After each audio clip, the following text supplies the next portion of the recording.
بسم اللہ الرحمن الرحیم الحمد للہ رب العالمین وصلی اللہ علی محمد وآلہ الطاہرین۔ موضوع گفتگو خمس، اور ہماری اس گفتگو کا عنوان ہے منفعت پر خمس۔ یعنی اگر کوئی شخص کہیں نوکری کرتا ہو یا کوئی بزنس ہو اس کا، یا کوئی دستکاری کا کام انجام دیتا ہو، یا بالفاظ دیگر کسی بھی طریقے سے کوئی آمدنی اس کی ہو، کاشتکاری کے ذریعے سے، باغ کے ذریعے سے، اسی طریقے سے پڑھانے کے ذریعے سے، کسی بھی طریقے سے اگر کسی کی باقاعدہ آمدنی ہے، یا اگر باقاعدہ نہیں بھی ہے، کبھی کبھی آمدنی ہوتی رہتی ہے، تو جب بھی 1 سال گزر جائے گا ان پیسوں پر سے، تو اس پر واجب ہے کہ اس کا خمس ادا کرے۔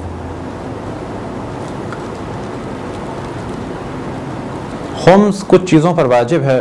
جن میں سے پہلے نمبر پر بیان کیا جاتا ہے توضیح المسائل میں منفعت کسب، یعنی وہ پیسہ جو نوکری، کام یا کسی قسم کی دستکاری یا تجارت یا کاشتکاری یا نوکری کسی بھی ذریعے سے حاصل ہو۔ تو پہلے مرحلے میں تو جانب توجہ رہے کہ منفعت کسب کہ جس بارے میں ہم گفتگو کر رہے ہیں،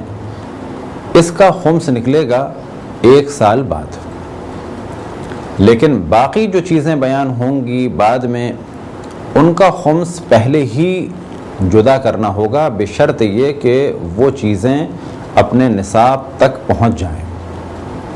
کیونکہ اگر وہ نصاب تک نہیں پہنچیں گی تو ان پر خمس واجب نہیں ہوگا۔ اور کچھ چیزیں ایسی ہیں اس میں کہ جس میں نصاب نہیں ہے، وہ انشاءاللہ تفصیل سے بعد میں بیان ہوں گی۔ اور اسی طریقے سے جو آمدنی ہے، اس میں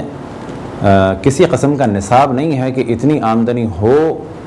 تو خمس نکلے گا، بلکہ یہاں پر معیار یہ ہے کہ اگر کسی کو آمدنی ہے تو جب بھی وہ اپنے تمام خرچے کر چکے، جو اسے خریدنا ہے وہ خریدے، جو اسے تحفہ دینا ہے تحفہ دے، اگر حج و زیارت پہ جانا ہے تو حج و زیارت پہ جائے،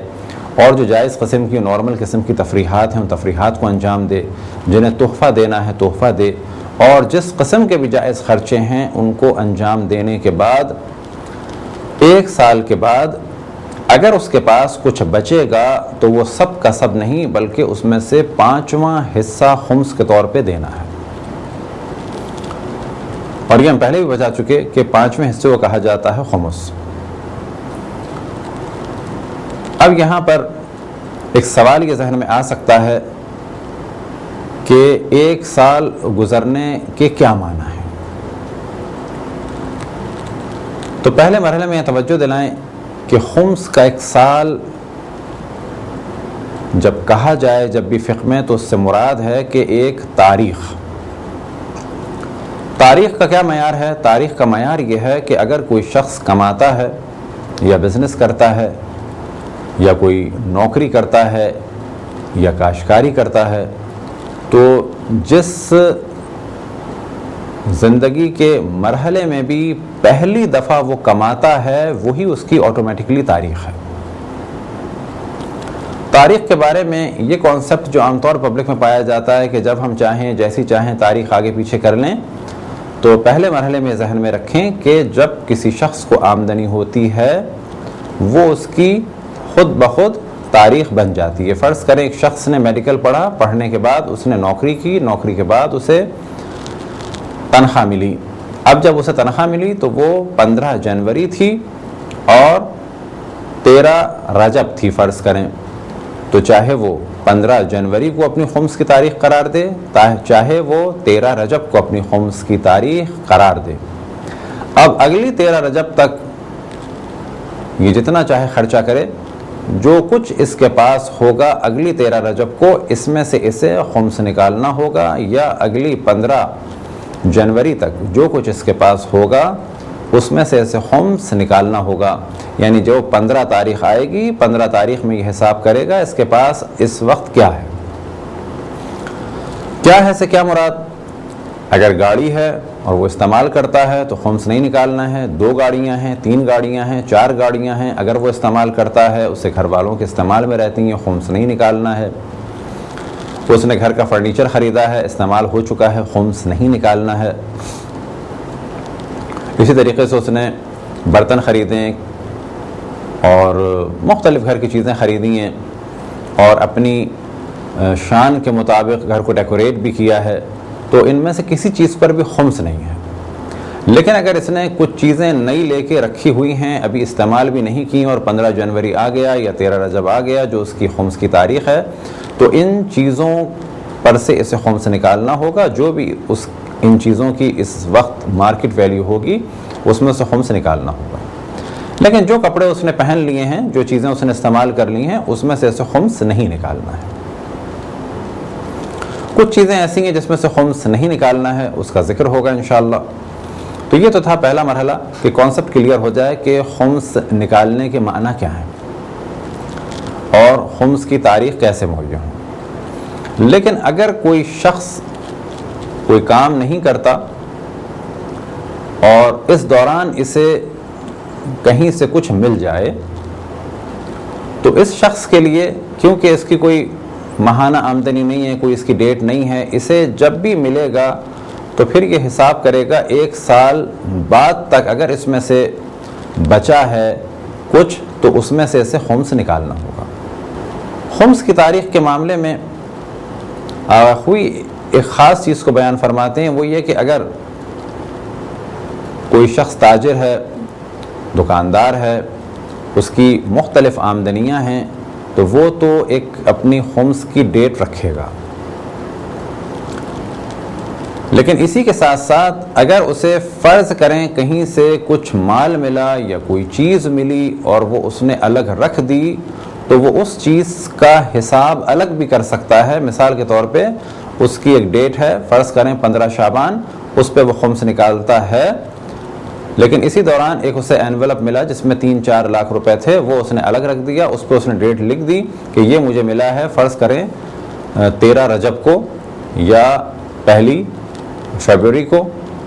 یہ اس نے لکھ کے رکھ دیا۔ اب ان پیسوں پہ سے کہ جن کے بارے میں حساب کرنا مشکل ہے، مثال کے طور پہ دکاندار یہ حساب نہیں کر سکتا کہ میرے اس پیسے پہ سے 1 سال گزر گیا اور اس پیسے پہ سے 1 سال نہیں گزرا، کیونکہ اس کو ہر روز ہر گھنٹے میں ایک نئی آمدنی ہو رہی ہے۔ ایک بزنس مین کو ہر روز ہر گھنٹے میں ایک نئی آمدنی ہو رہی ہے۔ خمس نکالنے کی تاریخ کے بارے میں اس جانب توجہ رہے کہ جب بھی جس شخص کو پہلی دفعہ آمدنی ہو، مثال کے طور پہ کسی نے نوکری کی، جو پہلی تنخواہ اس کو ملی ہے وہی اس کی تاریخ ہے۔ مثال کے طور پہ پہلی تنخواہ اسے ملی 5 جنوری کو، تو 5 جنوری ہی اس کی اگلے سال خمس کی تاریخ ہوگی۔ اسی طرح سے اگر کوئی دکاندار ہے اور دکان کھولنے کے بعد جب اس نے کوئی چیز بیچی اور اسے فائدہ ہوا، تو جو پہلا فائدہ ہوا ہے وہ اس کی تاریخ ہے۔ مثال کے طور پہ اس نے دکان کھولی اور پہلی آمدنی اسے ہوئی 1 مارچ کو، تو 1 مارچ اس کی خمس کی تاریخ ہے۔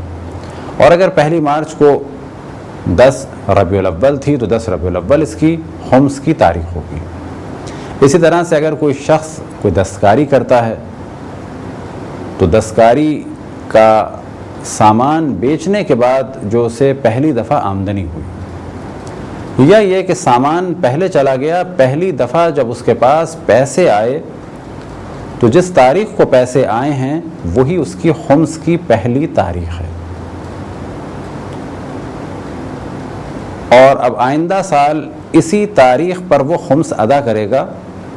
اور آئندہ سال اسی تاریخ پہ کہا جائے گا کہ یہ اس کے خمس کی تاریخ ہے۔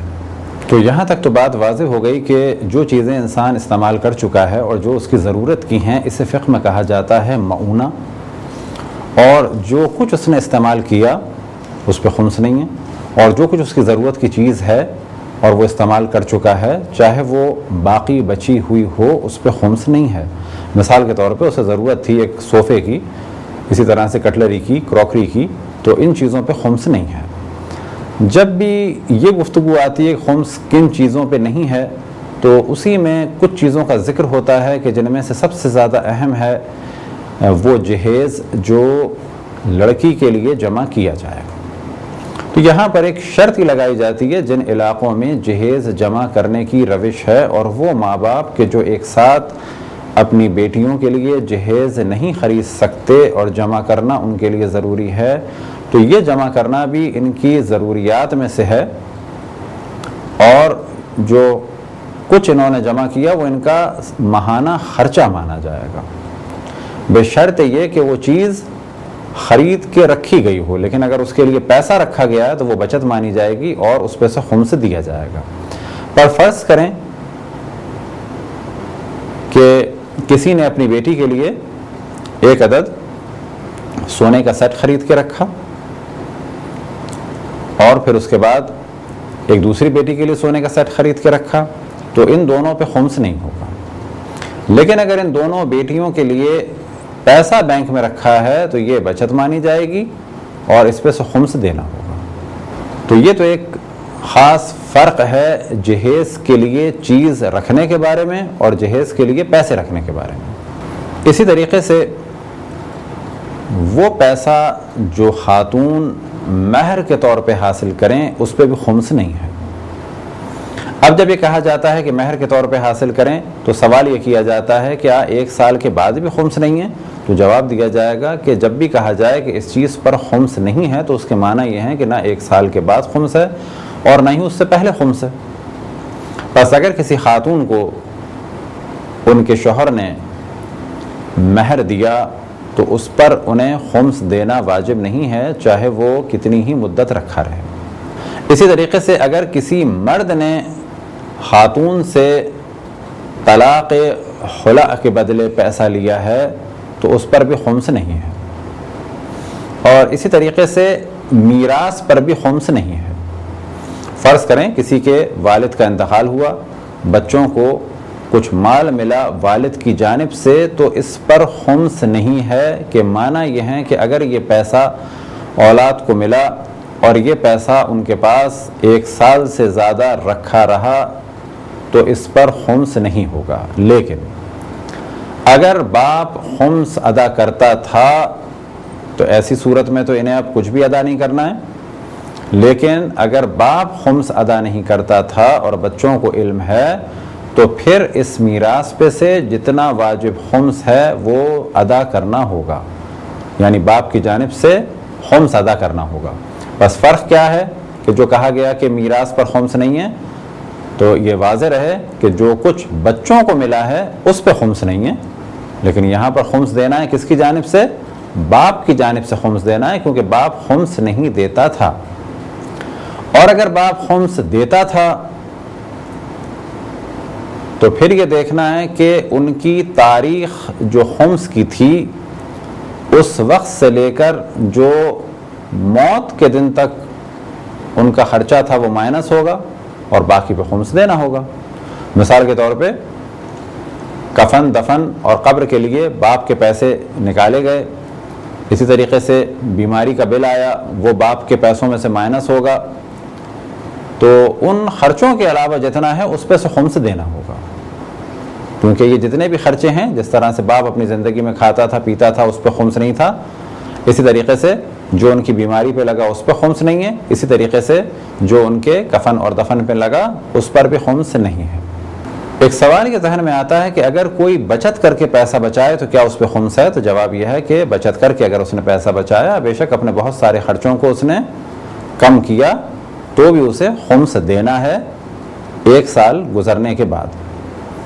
اب یہ سوال کیا جائے کہ 1 سال سے پہلے دے سکتے ہیں، تو کہا جائے گا 1 سال سے پہلے بھی دے سکتے ہیں، واجب ہو جاتا ہے 1 سال کے بعد، یعنی 1 سال گزرنے کے بعد تاریخ آنے کے بعد تو ہر صورت میں دینا ہے، لیکن اس سے پہلے بھی دے سکتے ہیں۔ جس شخص کا خرچہ کوئی اور اٹھاتا ہو، فرض کریں کہ بیوی کا خرچہ اس کا شوہر اٹھاتا ہے، اب اگر خاتون کی بھی کچھ درآمد ہے تو مثال یہ سمجھ لیں کہ ایک خاتون کو ان کی جائیداد میں سے یا ان کے گھر سے یا ان کی نوکری سے 10,000 روپے ماہانہ ملتا ہے جسے وہ مکمل طور پہ سیو کرتی ہیں، کھانا پینا کپڑا علاج معالجہ کرایہ وہ سب کا سب شوہر کی جانب سے ہے۔ اب جو بھی ان کی ڈیٹ ہے اگر اس پر ان کے پاس 1 لاکھ روپیہ ہوا تو انہیں پورے 1 لاکھ میں سے خمس نکالنا ہوگا۔ وہ یہ نہیں کہہ سکتی کہ میں اگر کھاتی پیتی تو اس پہ اتنا خرچہ ہو جاتا. کہا جائے گا کہ آپ کا خرچہ دوسرے پہ تھا، جو بھی مال آپ کے ہاتھ میں آیا ہے اس پہ سے آپ کو خمس نکالنا ہے. اگر والدین اپنی اولاد کے نام کچھ زمین وقف کر دیں کہ یہ زمین ہم نے وقف کی اپنی اولاد کے نام، اس زمین میں سے بھی اگر کچھ حاصل ہوتا ہے اور وہ اگر استعمال کے بعد بچ جاتا ہے تو جو بھی خمس کی تاریخ ہے اس تاریخ پر جو بھی کچھ بچا ہوا ہوگا اس میں سے انہیں خمس ادا کرنا ہوگا. تو یہاں تک تو گفتگو ہو گئی بچت کی یا آمدنی کی. اگر کسی کی آمدنی حتیٰ اگر صدقات اور خیرات پہ ہے تو کیونکہ وہ صدقات خیرات کے بعد جو مال اسے ملا ہے وہ اس کا مالک بن گیا ہے، اگر اس کو بھی یہ مال تاریخ گزرنے کے بعد علم ہوتا ہے کہ یہ اس کی ضرورت سے زیادہ ہے تو اس پر بھی واجب ہے کہ خمس ادا کرے.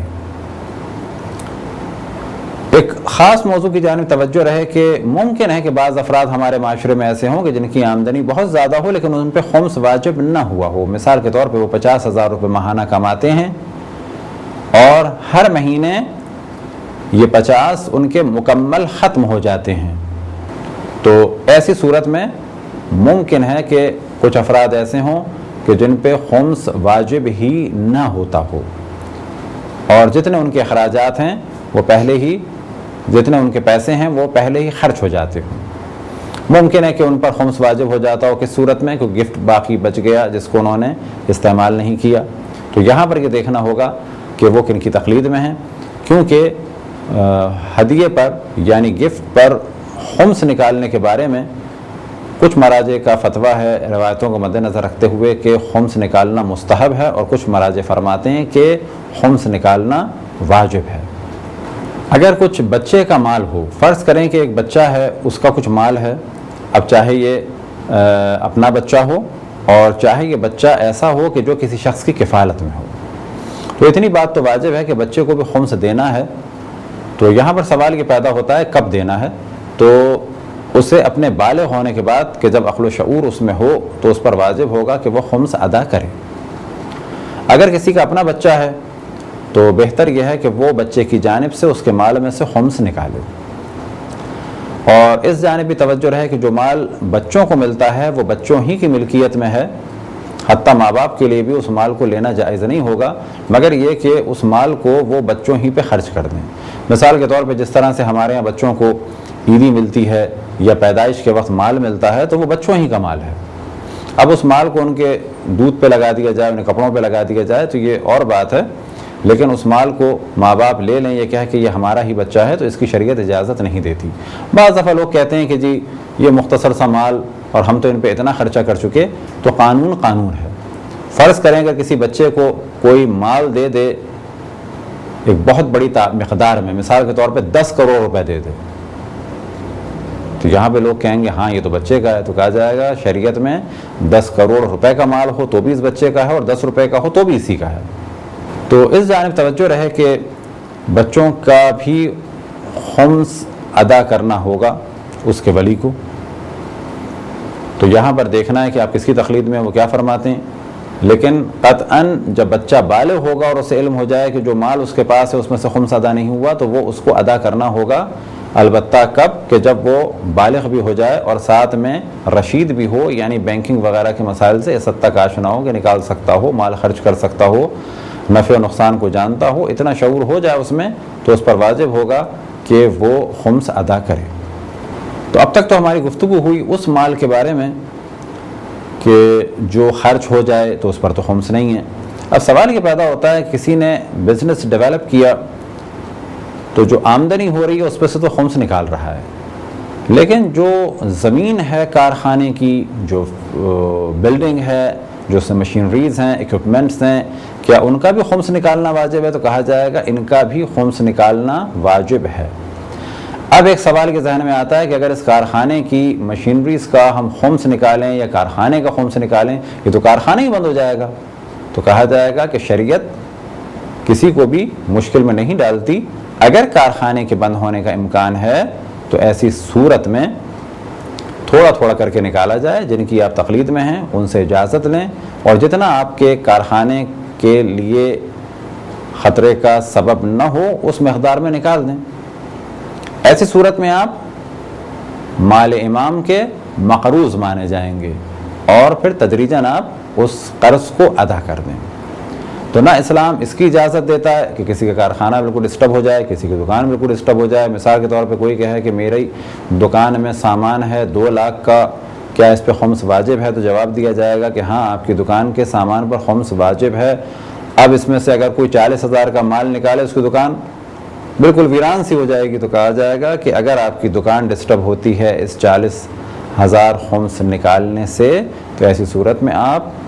مجتہد سے یا ان کے نمائندے سے اجازت لیں, مصالحت کریں اور قرض کے طور پہ اس کو اپنے پاس رکھیں. تدریجاً یہ مال آپ اتار دیں. آیا کوئی شخص اگر مقروض ہو تو کیا اس پہ بھی خمس واجب ہے؟ تو جواب یہ ہے کہ قرضدار پر خمس واجب نہیں ہے, لیکن قرضدار بھی مختلف قسم کے افراد ہیں. کچھ ایسے افراد ہیں کہ جن کی آمدنی لاکھوں کی ہے اور انہوں نے ہاؤس بلڈنگ سے یا گھر بنانے کے لیے اپنے علاقے, اپنے شہر میں کسی بھی کمپنی سے کچھ قرضہ لیا ہوا ہے. کماتے وہ ماہانہ لاکھوں ہیں, لیکن گھر کا قرضہ ان کا 10,000 روپے ماہانہ اترتا ہے. تو ایسی صورت میں کہا جائے گا کہ 10,000 روپے ماہانہ ان کو قرضہ اتارنا ہے, یہ ان کا خرچ مانا جائے گا. اس کے علاوہ جو بھی کچھ ہے اس کا انہیں خمس ادا کرنا ہوگا. لیکن اگر قرض بہت بڑی مقدار میں ہے اور خصوصاً اسی سال کا ہے, تو ایسی صورت میں ان پر خمس واجب نہیں ہوتا. جس مال میں سے خمس ادا نہ کیا گیا ہو اس مال کو استعمال نہیں کیا جا سکتا. ہاں یہ کیا جا سکتا ہے کہ حاکم شرع سے, یعنی جن کی آپ تقلید میں, ان سے یا ان کے وکیل سے بات کریں کہ اس مال کا میں خمس ادا کرنا چاہتا ہوں,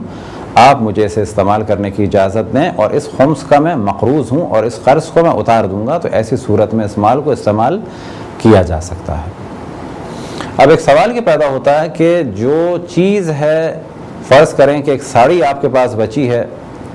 اور اسے آپ نے استعمال نہیں کیا ہے, اور ساڑی ہے 6 میٹر کی, تو کیا اس میں سے کپڑا کاٹ کے خمس نکالا جائے؟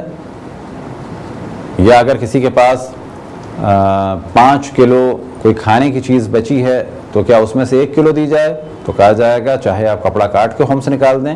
چاہے آپ 1 کلو چیز کا خمس نکال دیں, یا یہ کہ اس کپڑے کی مارکیٹ ویلیو کا اندازہ لگائیں اور اس کے مطابق خمس نکال دیں, اور اس کھانے کی چیز کی قیمت معلوم کریں اور اس میں سے اس کی خمس کے برابر کی قیمت نکال دیں. البتہ جس پیسے سے خمس نکالا جائے وہ ایسا پیسہ ہو کہ جس پہ سے خمس پہلے نکل چکا ہے. آخر میں ایک مسئلے کی جانب توجہ دلائیں گے جس سے بعض دفعہ لوگ پریشان ہو جاتے ہیں, وہ یہ کہ اگر ہمارے پاس 1 لاکھ ہے اور ہم نے خمس ادا کر دیا تو ہمارے پاس بچے 80,000, اگلے سال 80,000 میں سے خمس نکالیں گے تو پھر ہمارے پاس تو اور کم ہو جائے گا, تدریجاً 10-20 سال میں ختم ہو جائے گا. تو یہ نظریہ بالکل غلط ہے, اور یہاں پر جواب کے لیے فقط ایک جملہ کہا جائے, المحمس لا یحمس, کہ جس مال میں سے خمس نکال دیا جائے اس پہ دوبارہ کبھی بھی خمس نہیں نکلتا. بس فرض کریں کہ آپ نے اپنے 1 لاکھ میں سے خمس نکال دیا, 80,000 بچا آپ کے پاس,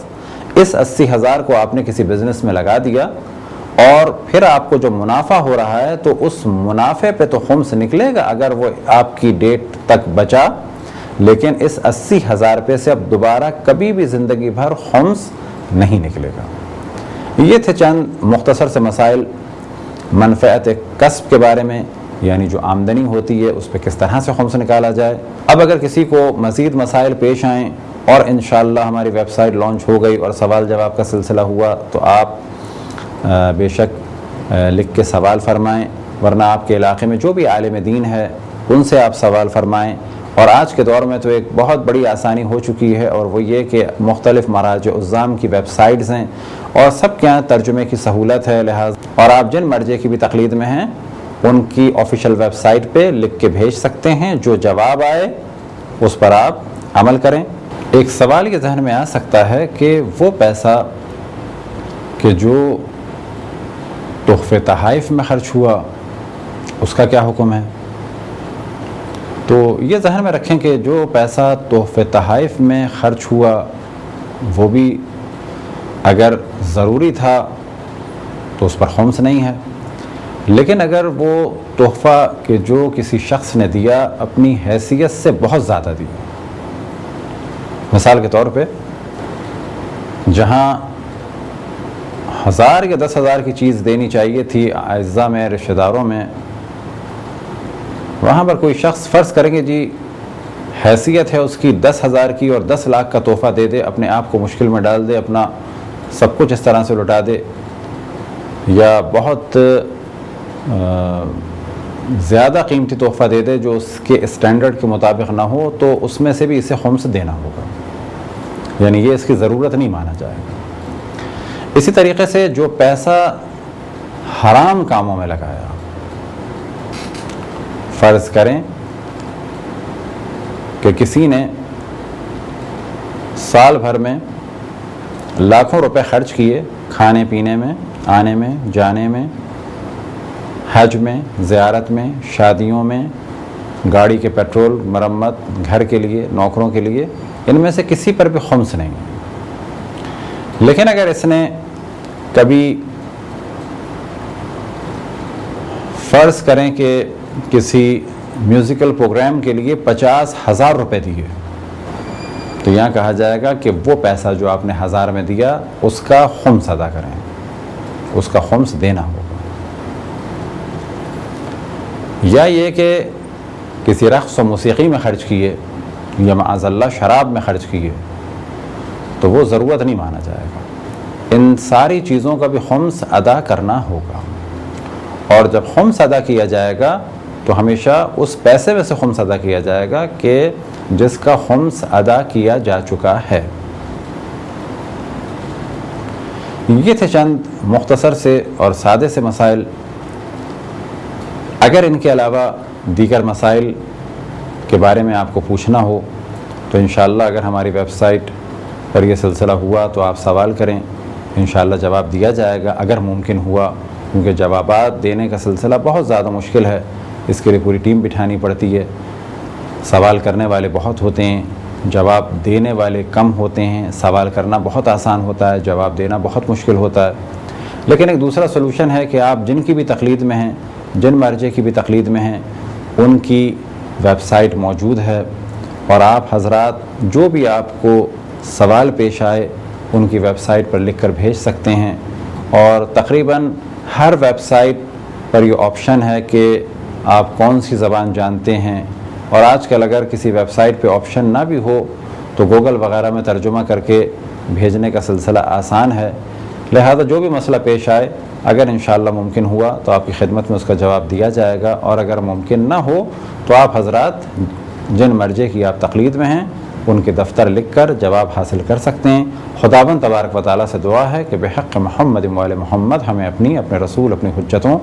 خصوصاً امام زمان علیہ السلام کی معرفت اور اطاعت کی توفیق عطا فرمائے۔ وصلی اللہ علی محمد و آلہ الطاہرین۔